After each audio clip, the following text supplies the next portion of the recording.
Hello दोस्तों, स्वागत है आपका केटी वॉइस स्टोरीज चैनल में। दोस्तों, हमारी आज की कहानी है हवस का खेल। मैं 25 साल का नौजवान था। शहर से पढ़ाई पूरी करने के बाद मैं गांव आ गया। मेरे पिता शमशेर सिंह गांव के बड़े जमींदार थे। गांव वापस आकर मैंने बहुत जल्द ही पिताजी का कामकाज समझ लिया था। पिताजी की आमदनी का जरिया खेतों में उगने वाली फसलें थी। खेतों में काम करने वाली मजदूर औरतों से मैं बड़े अदब से पेश आता था और उनकी सुख सुविधाओं का ध्यान रखता था। एक दिन मेरे खास गुर्गे सागर ने दबी जबान से मजदूरों पर इस मेहरबानी की वजह पूछी, तो बदले में मैं सिर्फ मुस्कुरा कर रह गया था। कुछ भी हो, यह जो यहाँ काम करने वाली औरतें हैं ना, इनके साथ वो करने में बहुत मजा आएगा। मैंने खेतों में काम करती हुई एक मजदूर की छाती को घूरते हुए कहा। मेरी आंखों में हवस छाई हुई थी। क्या छोटे साहब, यह तो सब नीची जात की औरतें हैं। आप भला इनके साथ क्यों खुद को गंदा करेंगे? सागर ने कहा। मैंने कहा, इन औरतों का शरीर मेहनत करके कसावट से भर जाता है और जब इनके साथ जबरदस्ती की जाती है ना, तब बड़ा मजा आता है। आज सागर मेरा यह नया रूप देख रहा था। शहर जाकर पढ़ाई कर लेने के बाद भी मैं गांव की मजदूर औरतों में वो चीज तलाश रहा था। एक दिन मेरे पिता ने मुझे समझाया कि अब समय बदल गया है।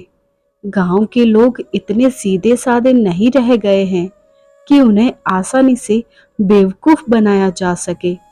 आज गांव में भी मोबाइल फोन पहुंच गया है, जिसके चलते जागरूकता आ गई है।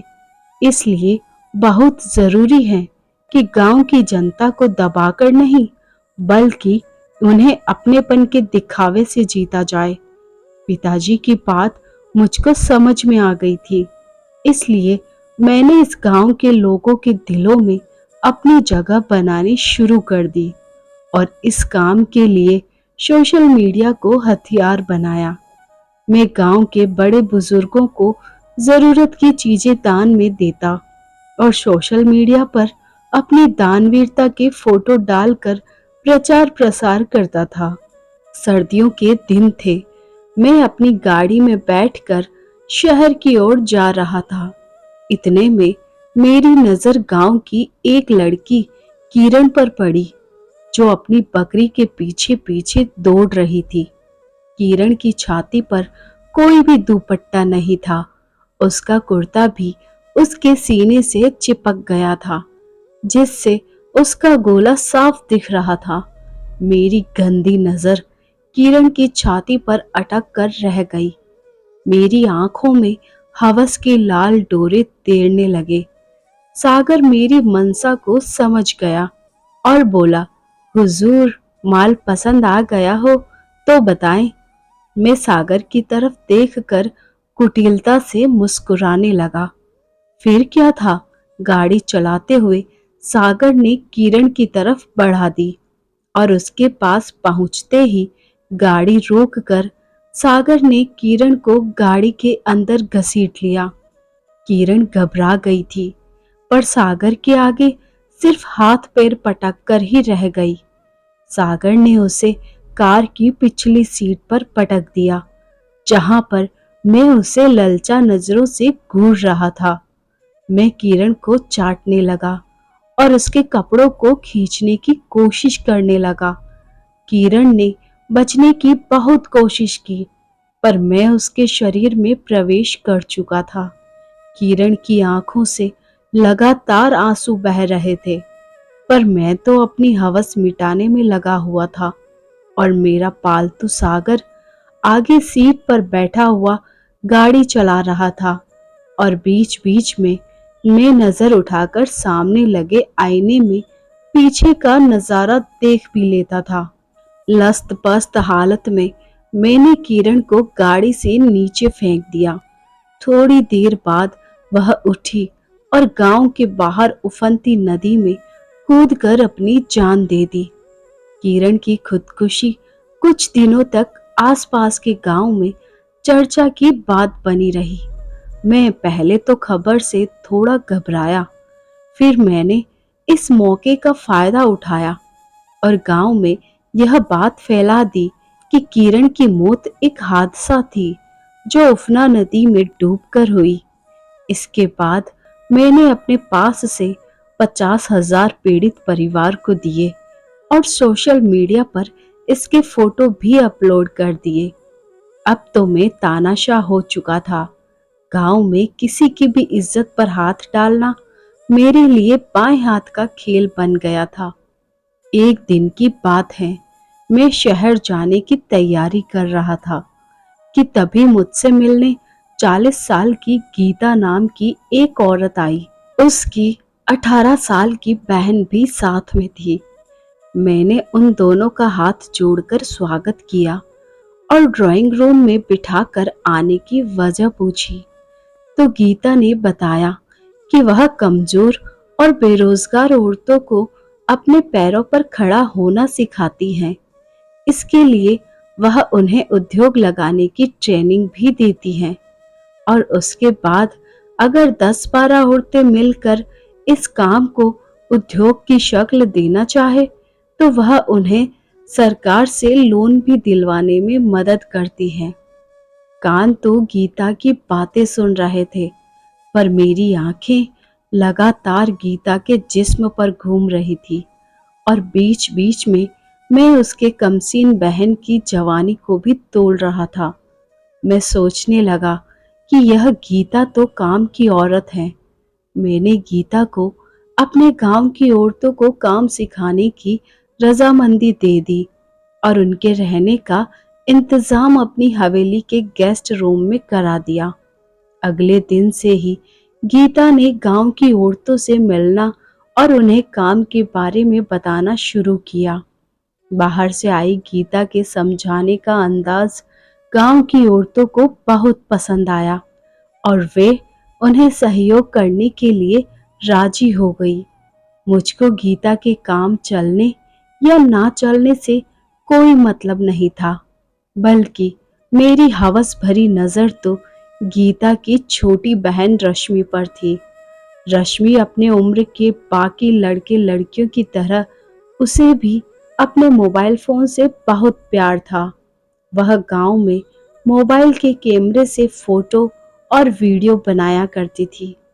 एक दिन मैं रश्मि के पास पहुंचा और मोबाइल फोन से वीडियो बनाने का राज पूछा तो रश्मि ने बताया, मैं अच्छी लोकेशन की रील्स बनाती हूँ जिन्हें बाद में मैं अपने सोशल मीडिया अकाउंट पर अपलोड करती हूँ।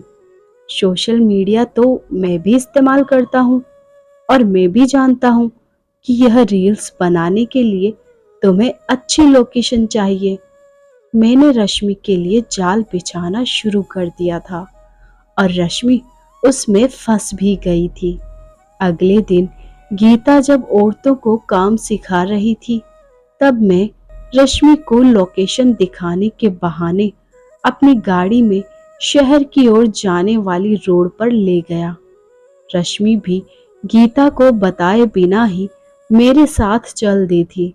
जैसे ही गाड़ी ने रफ्तार पकड़ी, मैंने रश्मि के सीने पर हाथ रख दिया।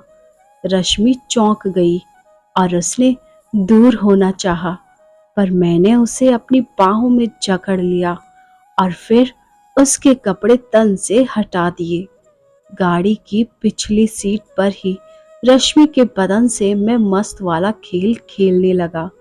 रश्मि किसी तरह गीता के पास पहुंची और अपने साथ हुए जुल्म के बारे में सब कुछ कह सुनाया और यह भी कहा कि गीता उसे जहर देकर मार दे, क्योंकि अब वह जिंदा नहीं रहना चाहती। गीता ने रश्मि को हिम्मत बढ़ाई और कांपते हाथों से मोबाइल फोन से पुलिस का नंबर डायल कर दिया, पर तुरंत ही उसे काट भी दिया। गीता पूरे गांव में मेरा दबदबा अच्छी तरह देख चुकी थी और फिर वह अच्छी तरह जानती भी थी कि पैसे वाले द्वारा रेप किए जाने के बाद ज्यादा कुछ होता नहीं है। पीड़िता से बेकार की पूछताछ और मीडिया में आने वाली खबरों के अलावा गीता ने रश्मि को समझाया कि मरने की जरूरत नहीं है, उसको उसकी सजा जरूर मिलेगी। गीता ने अपने मोबाइल फोन से अपनी सहेली सीमा का नंबर डायल कर दिया और बोली, तू हमेशा कहती थी ना कि तू मेरे किसी भी काम कैसे आ सकती है, तो आज समय आ गया है तुझे मेरे काम आने का। फिर गीता ने सीमा को अपने इस गांव में आने तक की कहानी बताने के साथ साथ उसे यहां आने का न्योता भी दे दिया। अगले दिन गीता के साथ एक लड़की मेरी कोठी में दाखिल हुई। उस लड़की की उम्र 22 साल के आसपास थी। गुलाबी टी शर्ट और नीली जीन्स में उसके शरीर के सभी उभार और भी आकर्षक लग रहे थे। मैंने गीता के साथ एक नई लड़की को देखा तो फौरन आगे पहुंचकर उनकी आव भगत में लग गया। गीता ने उस लड़की का नाम बताया और यह भी बताया कि सीमा को उसकी कंपनी ने उसकी मदद के लिए भेजा है। सीमा भला की खूबसूरत लग रही थी। मैं मन ही मन अपने अगले शिकार के तौर पर सीमा को देख रहा था। एक दिन मैंने गीता और सीमा से कहा, पास वाले गांव में ही हमारे पुरखों की हवेली है, आप दोनों चाहें तो हमारे साथ घूमने चल सकती हैं। गीता ने तबीयत खराब होने का बहाना बनाया और सिर्फ सीमा को अपने साथ ले जाने को कहा।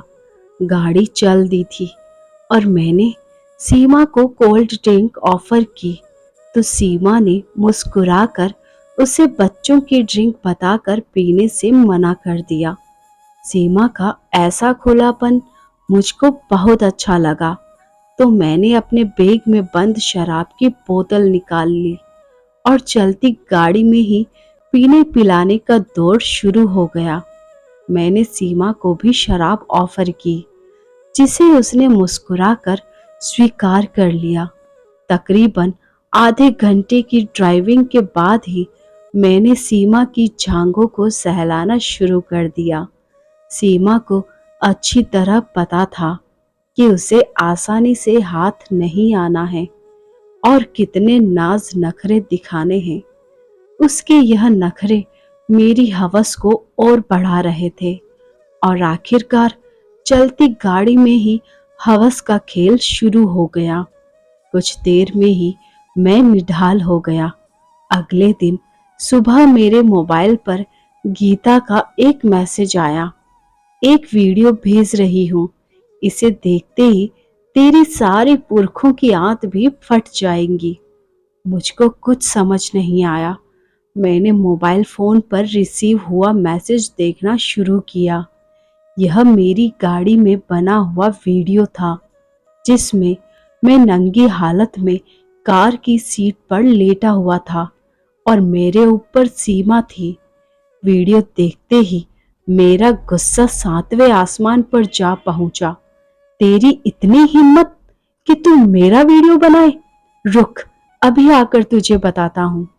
गीता ने ठंडे स्वर में मुझे बताया कि इन सब से कोई फर्क नहीं होगा क्योंकि वह अपनी बहन रश्मि और सीमा के साथ गांव छोड़ चुकी है और अगर वह 5 लाख रुपए उसके खाते में जमा नहीं करेगा तो यह वीडियो बहुत जल्द ही सोशल मीडिया पर अपलोड कर दिया जाएगा। मुझको इस वीडियो से बचने का कोई रास्ता समझ नहीं आया, इसलिए मैंने पैसे देकर जान छुड़ाने की बात ही ठीक समझी और गीता द्वारा दिए गए खाते के नंबर पर पैसे ट्रांसफर कर दिए और गीता से गुजारिश की कि अब वह ईमानदारी से वीडियो को डिलीट कर दे। गीता ने कहा, पहले तू वादा कर, आज के बाद किसी लड़की के साथ कोई गलत काम नहीं करेगा। मैंने गीता से वादा किया, अब मैं किसी लड़की के साथ गलत काम नहीं करूंगा और सच्चे दिल से सबकी मदद करूंगा। तब गीता बोली, ये वीडियो मैं डिलीट नहीं करूंगी और अगर तूने कोई गलत काम किया तो यह वीडियो मैं सोशल मीडिया पर अपलोड कर दूंगी। इतना कहकर गीता ने फोन काट दिया। अब मैं अपने किए पर बहुत पछता रहा था और आगे से कोई भी गलत काम ना करने की कसम खा ली। तो दोस्तों, कैसी लगी आपको ये कहानी? उम्मीद है आपको पसंद आई होगी। तो जल्दी से कमेंट करके बताइए और ऐसी ही कहानियाँ सुनने के लिए बने रहे हमारे साथ। अपना प्यार और सपोर्ट बनाए रखें। चैनल पर नए हैं तो सब्सक्राइब करें, साथ में बेल आइकन प्रेस करें ताकि न्यू स्टोरीज का नोटिफिकेशन आपको मिल सके। Thanks for watching.